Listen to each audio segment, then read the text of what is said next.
Hey, good afternoon, everybody. It's Mike with Insider Secrets, and I am really excited about our show today. I am joined by Corneilous Cannon. Hey, Cornelius, tell our guests what they can expect to hear on today's show. Okay, in this show, we're gonna talk more about how you can create more time and also more freedom for your lifestyle. Awesome. And you're going to have to listen in to hear the rest of it. Welcome to this week's edition of Insider Secrets, the show that turns multifamily investing into reality. Each show, we interview guests who are seasoned professionals, actively closing and managing real estate deals. Your host, Mike Morawski, has more than 30 years of multifamily real estate investing and property management experience. Mike is the founder of My Core Intentions and has been involved in over $285 million of transactions. He focuses on helping you create short-term cash flow and long-term wealth. Here's your host, Mike. Hey, good afternoon, everybody. It's Mike, your host of Insider Secrets, and it's Tuesday afternoon. And we know Insider Secrets is brought to you by My Core Intentions. So let me ask you, have you been thinking lately about what your intentions are? Here we are at the end of the year, heading into the new year, recording this, and I want to know what your why is. And more importantly, what does that matter for you in your life and for your business? You know, at MCI, we invest in our clients' future through an educational platform, teaching you how to create short-term cash flow and long-term wealth while empowering you to execute sound principles in real estate investing and property management while living a well-balanced lifestyle. And that's what I find is most important. It's so easy in the real estate business to get our lifestyle out of balance. And I know our guest today is going to talk with us a little bit about that as well. But we need to develop a strong foundation on practical principles. I share a lot of those principles in my newly released book, Exit Plan, Your Complete Guide to Multifamily Investing and Why You Need an Exit Plan Before You Buy. So you can pick up your copy either on my website or at Amazon. And if you're looking for some direction, call My Core Intentions and let's see what we can do to help you get some things set up. Okay, without any further pause, I'm excited about my guest today. I'm going to be joined by Corneilous Cannon. Cornelius, you want to say hi before I introduce you? Hi, everybody. How you doing? Good for you to be here today. I'm glad to see you. So Cornelius has an interesting story. Something happened that he never really expected. He thought he had a secure job with a very successful company that provided benefits that would be a safe spot for him and his family. Until one day, unexpectedly, something happened. He said he never saw it coming. It was the first of many government shutdowns. He was a trained soldier and agreed to fight and defend and protect our country. So it was common for him to be away from his family, to risk his life, and to see many soldiers lose theirs. And Cornelius, I just want to say thanks for your service. Appreciate that. And however, during this government shutdown, he was struck like millions of other soldiers. He was stuck and had the fear of knowing what was going to happen financially. And how many of us wind up in that position where one day we wake up and we wonder what we're going to do financially? He's going to tell us how he got out of that today, though. You know, could you imagine as a father, a husband, a leader of a household being asked, what are you going to do now? With a little bit of faith, he turned to his favorite two G's. And this is what I really like, is those G's were God and Google. I never heard of God and Google being on the same page, but I guess I Google God a lot and look for different things. But when God sent him to Google, he typed in how to make money. And an article appeared with a list of the wealthiest people in the world. Like anybody else, he read that article. And I always say success leaves clues. So how do you find those clues? But by reading through something like that. But many of the wealthiest people in the world were involved in some type of real estate. Isn't that interesting how much wealth is created in this country by real estate? At that moment, he committed to learning whatever it was going to take to be successful. Since then, he studied and implemented several strategies that provide him and his family with enough income to leave the Army and keep his family growing. So today, his energy goes towards building a community that helps families increase their time and freedom through real estate investing. Hey, Cornelius, thanks for being here. The first thing that I always like to ask people is, in one word, will you describe for us what your business and personal philosophy is? I think the one word that can sum it all is focus. Because I think that the ability to focus on something, you can do all these things, but if you're not focused on your exit strategy, it all will fall. So you need to have some type of focus, some type of direction where you're going. It's like in a boat, we're just paddling in circles. But I'm focused on the end goal and going somewhere. You may not sure how you can get there. You know that where you want to go. Yeah. Interesting. Focus. And focus is important. So listen, that kind of was a high level bio about you, but here's what I want. I want to know your backstory. Tell us how you got to where you're at today, would you? Okay. Wow, man. First of all, that's a great intro. I love that. And thank you again for letting me be on the show, man. It's a great opportunity as well. My background is coming from, I was born in Georgia, in the suburbs of Atlanta, Georgia, outside of Marietta, Georgia. And back then, we was really big on music and sports. So it's like either you had a jump shot or you can rap. And I couldn't freestyle very well. And I was pretty good at football and basketball. But really eye-opener happened to me was when we had the number 2 guard in the whole nation was what like played before me. And one of the things that surprised me was when he didn't go to a D1 school.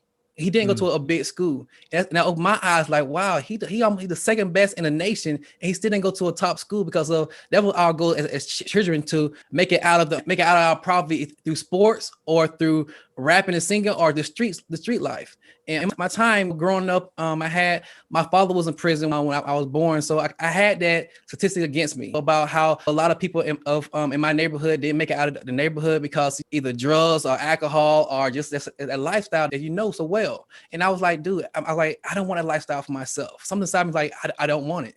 So I started seeking and trying to figure out this. And the thing about Atlanta, Georgia is interesting because of you can drive down the street and you like the hood in the ghetto, but also you start seeing these mansions and nice cars. So what's the difference? We all live in the same road, but I'm like, all these people here cannot be rappers and singers. Something got to be different about it. So I really started studying and started working in restaurants and I was serving basically a high-end clientele and seeing these young people coming there with black cars and nice cars like this. How can I get this lifestyle? So I guess that having that inside me, like this, it could be more, right? It could be more. So what am I doing wrong? What am I doing wrong? Or what I need to do differently that I don't know? And it really sparked my curiosity to be constantly learning about something new. Something new is always out there. So because of people say that we all have 24 hours in a day. And so like, what they doing, I'm not doing. So it really opened my eyes to doing that. And it really been a platform for me to really fuel my fire of trying to get more out of life, not for me, but for my family. And for those who think, that there's not a way out of their situation. Cause like sometimes we only know what we see.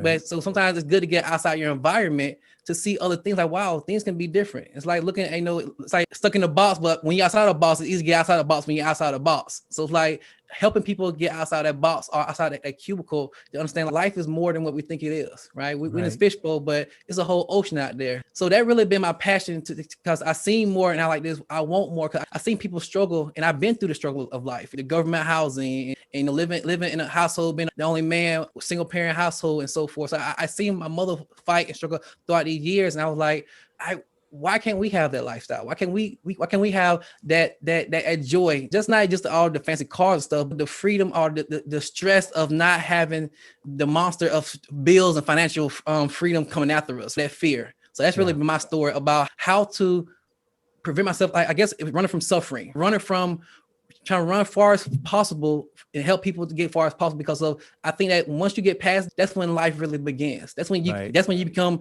a better mother, a better father, a better daughter, a better husband, a better wife, because of you don't have that fear of or that stress of financial.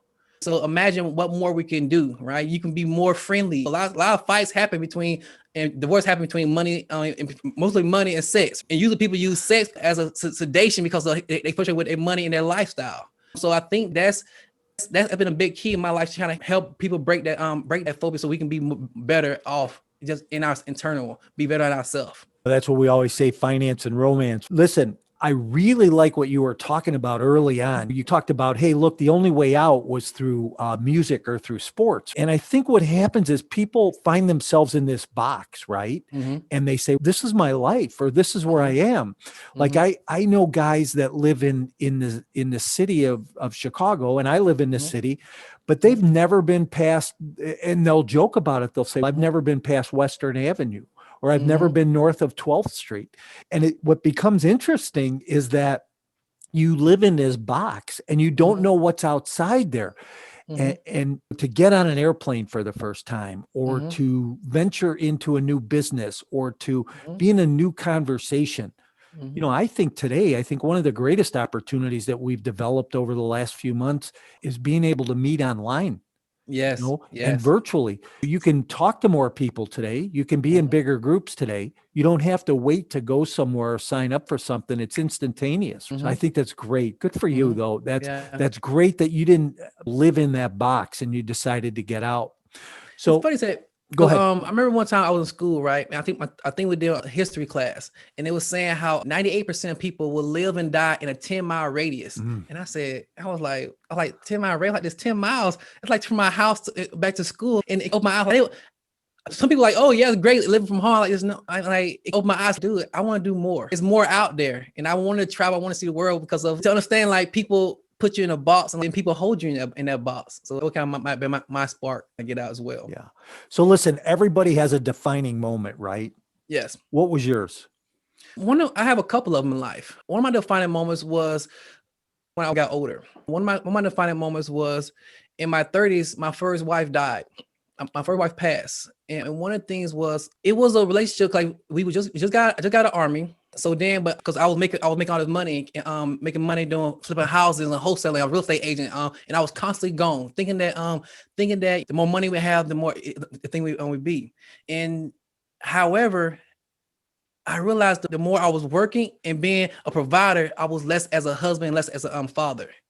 But however, being a man, it comes like we think that it's multiple. You gotta be multiple people. You have to be a provider. You gotta be a lover. You gotta be a caretaker. You gotta be spiritual. You have all these dimensions you have to be. But I only knew as I only was focused on being a provider as a man. So what that happened was that started to break up my marriage. And what happened was it was a point where it got to a point. It was like we were roommates for a moment. And so we're living in Texas. She said, let me go back home and speak to my mom to things settle down for a while. And I thought that I was like, great, no problem. I can work full time, make enough money, and you come back and life would be great. But however, that day never came. And one day she woke up, she I guess was stressed and so forth. One day she woke up, took a shower, and she had a seizure. Yeah, and she drowned in the shower. And that moment, and people take death different ways. And I remember for me, the first thing came with me was it was asking God why, like why this happened, so forth. Then it became anger. I was angry at like dude, it shouldn't happen to her. It just didn't happen. Then after that, it was more so of guilt. Like I could have helped out if I would have been there. If I did more. So that kind of opened my eyes. At that time, I had a mentor with private lending, and he was like, Corneilous, you have all this money, but you need to focus on having more cash flow. It's not about cash inflows, but cash flow is what you need, because so when you have cash flow, you can spend more time with your family. You can be a better husband. You can be a more. So you have to rush out there and do everything, because my business was all about inflows, make money. Then we make money. So when I'm out making money, I'm thinking about my family. Then when I'm out to my family, I like, dude, I should be out here making money. So it was like a constant place about where I should be. I never could have been present with my family and so forth.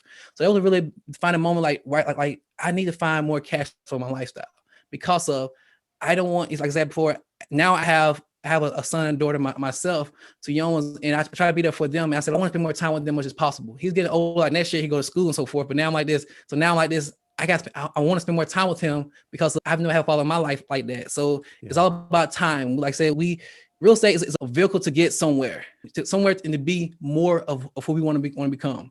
And so that was a defining moment. Dude, I need to focus more on cash flow. That way that I don't have to worry about working every day and making more money. Because now, so you need to have the cash influx, but also you need to have the cash flow and the cash appreciation as well. But the cash flow is what you really need to build up, and where you have the concepts coming up. So here's what I'm hearing along the way, right? Is that this has not been an easy journey by any means. Even with making a lot of money and having the success, there's been these stumbling blocks along the way, starting from the time you were in the military and with your dad going to prison. And when you look back on your history, to get to where you are today, to get out of that box and to live outside there, that takes a lot of effort on somebody's part. And my hat goes off to you. I commend you a lot for that. Here's what else. With your military background and your history, how do you make high-stake decisions in your life? We're all faced with choices and decisions every day. What process do you go through to make those types of decisions? I think by we said earlier about having a focus, right? And you can gauge upon your focus. If does this affect my if I have a better marriage, is this affecting my marriage? How does it affect me as a father? How does it affect me as a person? And like saying, because that's my focus now is being a better provider, a better husband, and also a father to my children as well, and also a better steward of God. God come first. So I really reflect decision upon those things. Does that compromise those values that I have in my life? And that allows me to make decisions easier, because it's either it's not really right or wrong. Is it working or it's not working towards it? So I work. Does this help me go there or does it not? And that kind of make things more simpler in the process.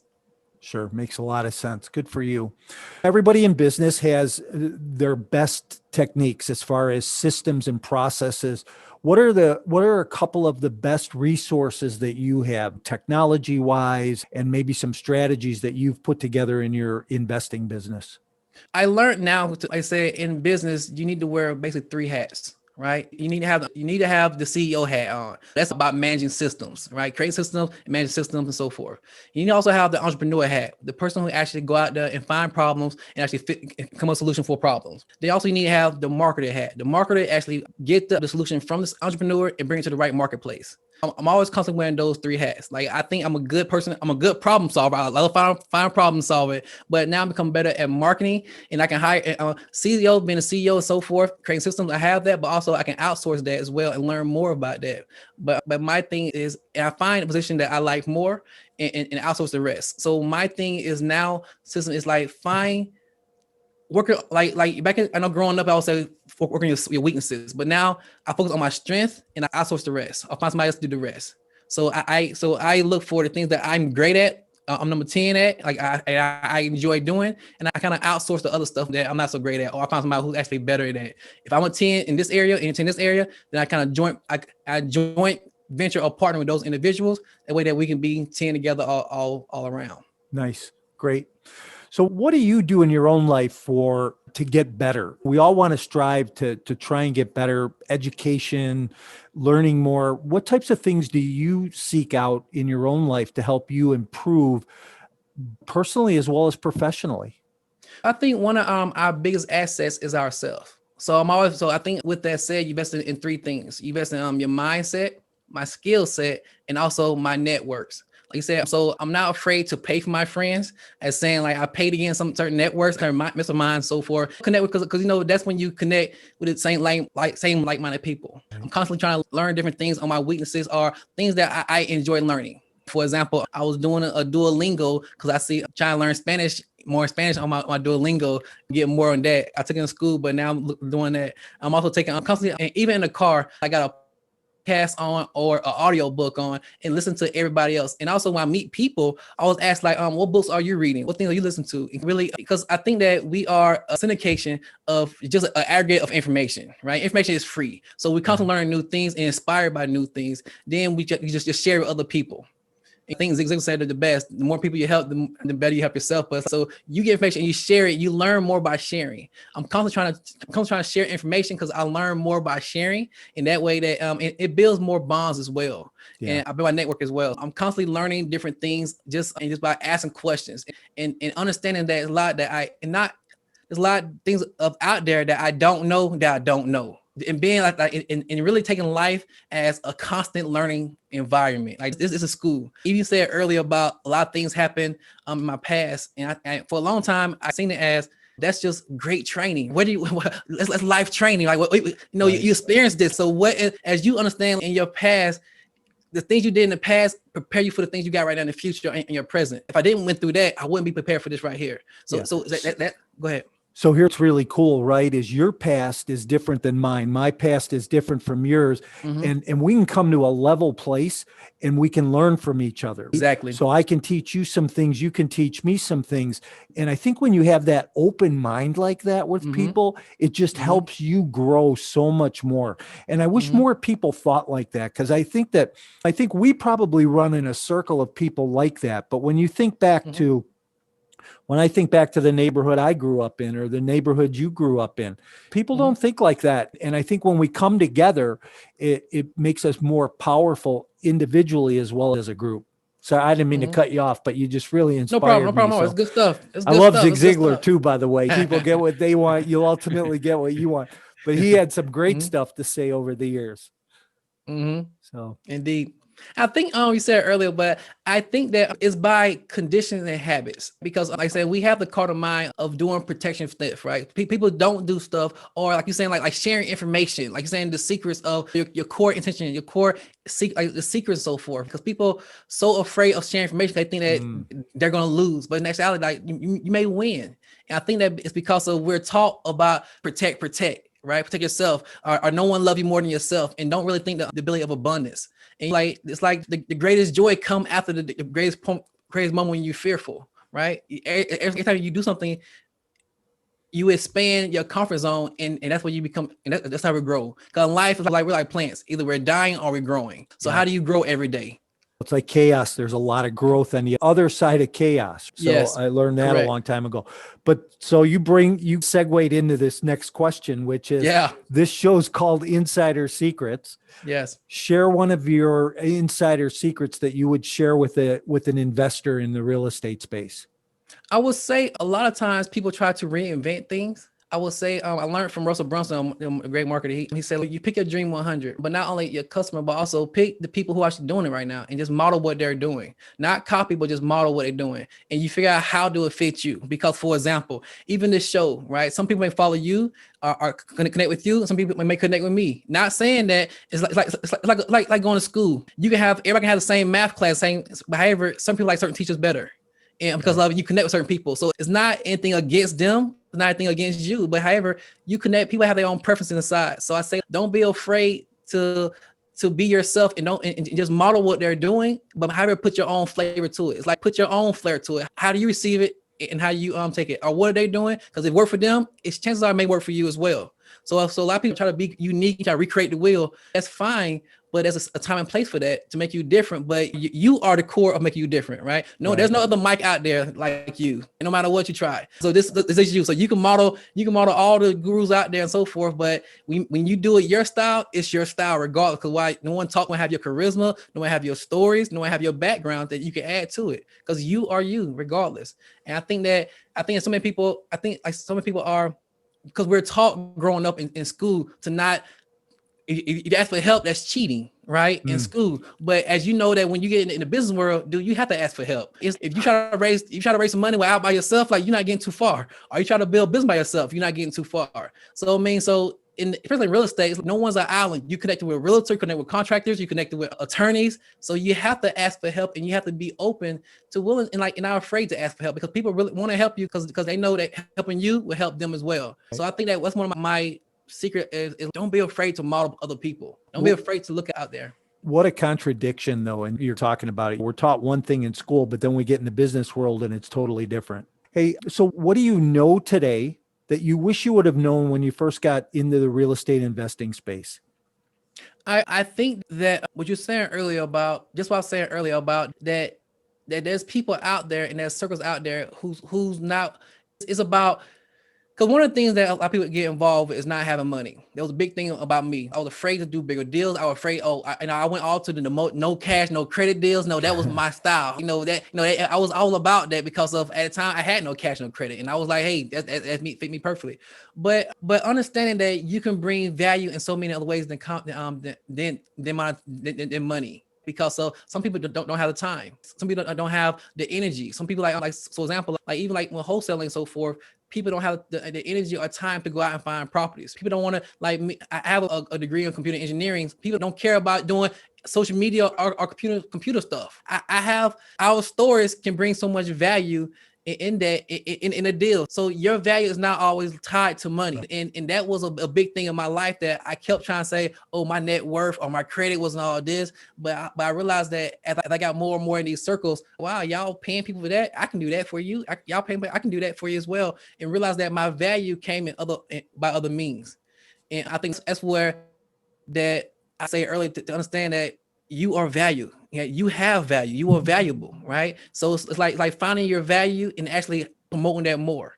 And I think that's one of the things that I didn't focus on in the beginning. I was trying to be somebody else who I wasn't because of that's their path. And that's where you think that, oh, I'm different than them. Yes, you are different, but that's a good thing you're different. It's not a bad thing that you're different. That's because like if you was them, you'll be just a cheap copycat. But the fact of it is like you better at being yourself. And that's what I had to fear. That's what I had to get over. Just saying that I can be here and add value by being me. I'm valuable enough. I have value. My stories, my time, the things I've been through, my experience, no one have that. And I can bring that value there. And it sounds to me like you're the one that knows internally yourself that you have value, and that it really doesn't matter what other people around you might say, either positive or negative, which is really where we should be, right? And that's what I try to teach my kids is, hey, really don't be a bully and don't put other people down, but don't care what they say either. When I grew up, it was sticks and stones won't break your bones. Or sticks and stones break your bones, but names will never hurt you. And it was it's interesting how that is really like today. You can't care about what other people think positively or negatively. You have to be who you are and move forward. And you've really proven that. And I think that's awesome. So what types of things as an entrepreneur do you do to build your own personal brand around your own business and that?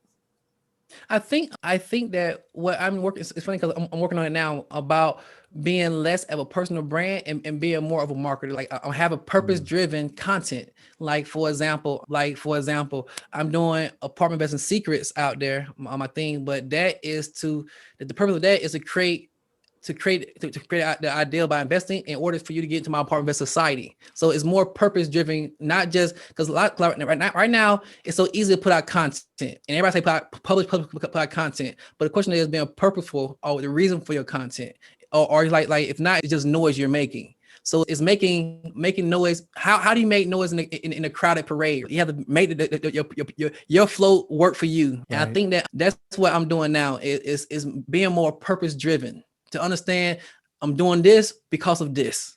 I'm doing this because of this. Yeah, so there's a cause and effect. Correct. So a lot of times people try to make noise, and I think that's fine. That's fine when you're trying to find your voice. It's you're trying to find you're trying to find the thing that you enjoy. It's kind of like dating. In order to find a good woman, you gotta deal with some bad women. In order to appreciate a really good man, you gotta deal with some bad men. So because if you don't deal with that, you don't know. It's like my son. He's 4 now. And he like a steak connoisseur because his mom was pregnant. We ate nothing but steak, like Brazilian restaurants, nothing but steak and so forth. So now he's 4 years old. He like a steak sore. If the steak is nasty, he'll like he know good quality steak. And because of we gave him because we had a good steak, so now he know bad steak, and now he know what steak he like, what restaurants he like, and so forth. I think that sometimes that as a brand, you gotta know yourself by trying different things and say, okay, that's not me, that's not me, that's not me. Then we start, but you gotta start fine tuning. You're doing this because you find your voice and who you are, and it take you by just start talking more and being more and making motion. Yeah, good for you. So what advice would you give a new investor today? A new investor today, I would say look around. Look around and start moving somewhere. Look around and create your dream 100. Create the idea of what people are at, things you think you might like, and understand that it's out there, people out there willing to help you, right? The path is already done, right? We're doing stuff that already been done before. It's just that we're doing it a different way. Yeah. So look at people. It's like people saying online marketing. It's not online marketing. It's still marketing. It's just marketing online, right? Like a new platform, still it's still the same thing, but you're doing it on a different platform. So I say look at more trends, opposed to look at more organic things. It's happening on a steady basis, opposed to the hot was new, because of those things. Those are trends. They'll go up and down, right? Yeah. Beanie Babies, it came and they left, right? The spinners, they came and they left. So is if you want to build a long-term brand, is more those, but also look at the people who've been around for a while and model them, but then make it your own. Okay, good. This is look good, make it my own. Good. Thank you. Hey, this has been great. I want to kind of segue into a little bit of lighter side right now. And you've started to talk about it by your son eating steak and lighting steak. Tell us what your favorite restaurant is. Right now, my favorite restaurant is actually this place it's not really a restaurant. It's actually a gas station. It's a gas station that actually serves beignets. 'Cause I went to school in New Orleans. I went to school in New Orleans before Katrina and after Katrina at Xavier University. And one of the things about New Orleans I love because of is the culture there and their food. People love the food and the culture. So it's hard to find some good beignets, if you will. Yeah. I mean, me and my wife, we always Google beignets near me and look at places in our area to find who making beignets. But like we found this place, the gas station coming up from Louisiana going to Texas, and we plan to go. It's like a 4-hour drive from our house right now. So we go. We went one time and like we dream about the beignets all the time. So right now it's my favorite restaurant because of good food. It brings something out of you. It's like nothing like a good meal. It's like you create all sensories. You got your eyes, your smell, your touch, your taste, and you bring you in a different place. For sure. So I think it's called French Market. It's French Market in Nacogdoches, Texas. Nacogdoches, Louisiana. Nice. Nacogdoches. So that's my restaurant. And besides that, if it's not that, here it's Texas de Brazil because we got the steak, walk around with the steak. Yep. Texas de Brazil. That's what we love here. The last couple of people I've had on my show have mentioned that restaurant. And the other one is Foca du Chao, where they walk around and they cut the meat off. It's interesting. I haven't been that one yet, but yeah. I haven't been that one yet, but I went to a couple of them because once again, it's great quality, but it's great quality. Some are a little overpriced, I think. Yeah. But you find a good one because it's good food and good service. And how I like. And it's good protein. So correct. If you work out, right? Hey, what's the best book you ever read? The best book I've ever read right now is .com Secrets. That's a great book. Russell Brunson. Yep.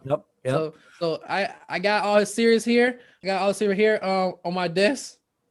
That's a great book I got. And also Kim Turner book. I got this on my desk as well. Okay. How to raise money legally. Yep. I like that book. So yeah, I got a couple books. Nice. I got so that's my go-to books and good old-fashioned Bible, right?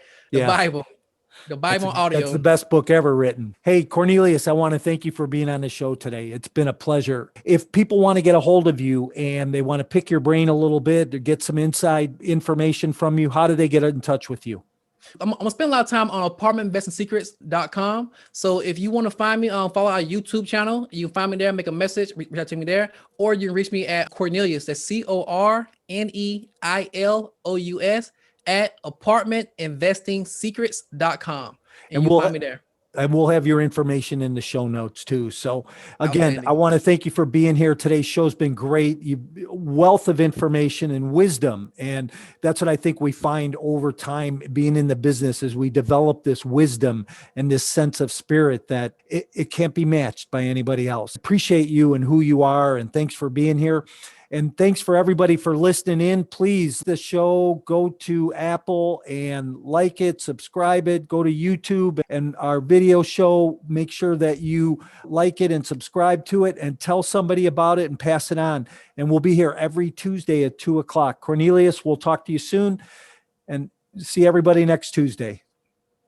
Outstanding. Thank you again.